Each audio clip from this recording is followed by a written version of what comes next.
What's happening right now from RTV6, the Indie Channel.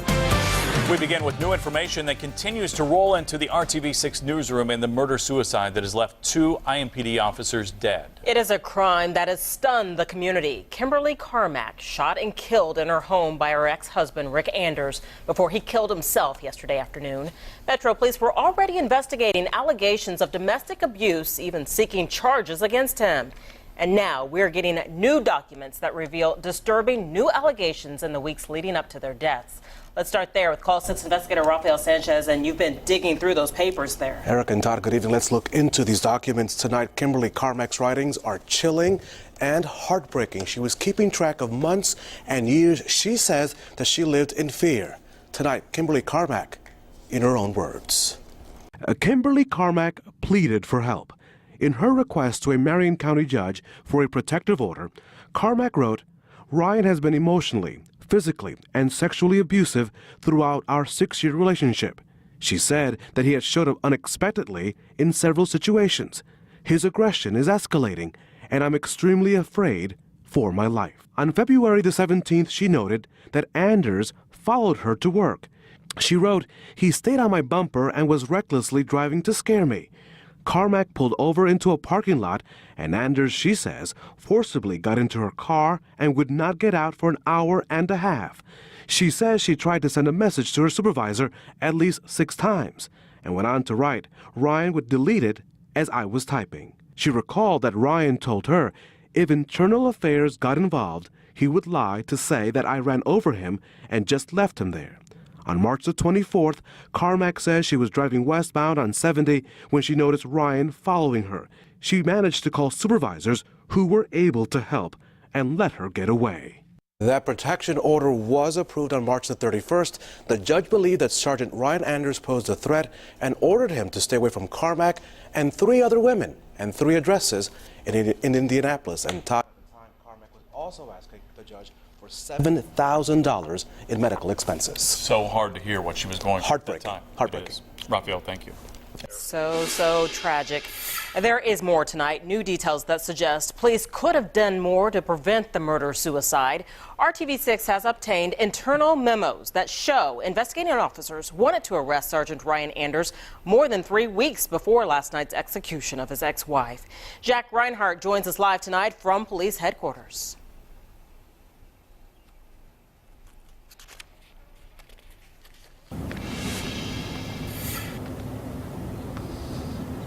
Well, even though their divorce had been finalized last year, investigators say that Sergeant Ryan Anders continued to stalk his ex-wife, Kim Carmack.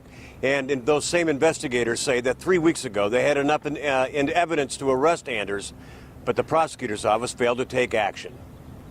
According to this internal document dated March 27th, investigating officers said they had sufficient evidence to arrest Anders on multiple charges of stalking, criminal confinement, burglary, and possibly rape. And even though the deputy prosecutor screening the case wanted to wait a couple more days to obtain Anders' phone records, he was never arrested. In the meantime, police said they did everything possible administratively to protect both parties. Threats, there were innuendos on both parties. In other words, there were stories they shared relative to both their acts against one another. And that's why we took swift action, putting on administrative leave and relieving them of their weapons. The department said it moved Officer Kimberly Carmack to a safe house on the city's far west side, where they made daily checks on her welfare. The department also assigned her a domestic violence detective and a domestic violence advocate. And they even put a GPS tracking device on Anders' car.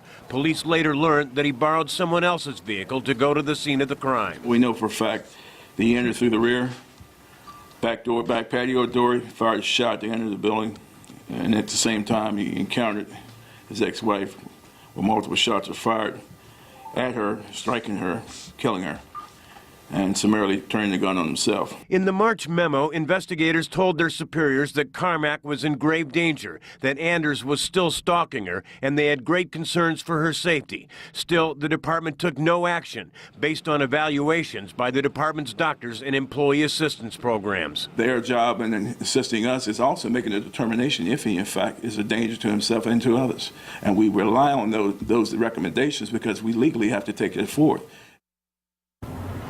On March 27th, the prosecutor's office said it would need just a couple more days to subpoena Anders' phone records. They were able to obtain those phone records, but still no charges were filed. And police say had they been able to make an arrest, put Anders on home detention, that Carmack perhaps would still be alive, and arguably, so would Anders. Reporting live from police headquarters, Jack Reinhardt, RTV6. Members of the FOP are trying to reach out and help fellow officers who were friends with Officer Kim Carmack and Sergeant Ryan Anders. The FOP president says it can be difficult to convince officers, who are usually the ones helping others, that they too need assistance. The FOP says it works with chaplains and a post team made up of peers. We rely on a lot of word of mouth there. So we had post members here last night. And several times people went up to him and got him aside and said, hey, you might want to look at so-and-so, they're having a really rough time. So then that post team member will use that information to go quietly, confidentially reach out to that person and say, hey, I'm here for you. The president says the FOP is working closely with the department and chaplains to make officers aware of counseling and service available. Anti-domestic violence advocates call what happened an incredible tragedy. But what happened puts a spotlight on domestic violence and the need for everyone, including the police department, to do more to prevent it. Derek Thomas is live downtown with that story. Derek? Todd, nationwide, 3 to 4 people a day are killed in domestic murders. The Indiana Coalition Against Domestic Violence says more needs to be done. The facts are cold and hard. Officer Kim Carmack was killed by her ex-husband, Sergeant Ryan Anders, inside her home. Carmack had obtained a protective order to keep him away. Police Chief Rick Hyde had placed him on administrative leave. Could more have been done and faster?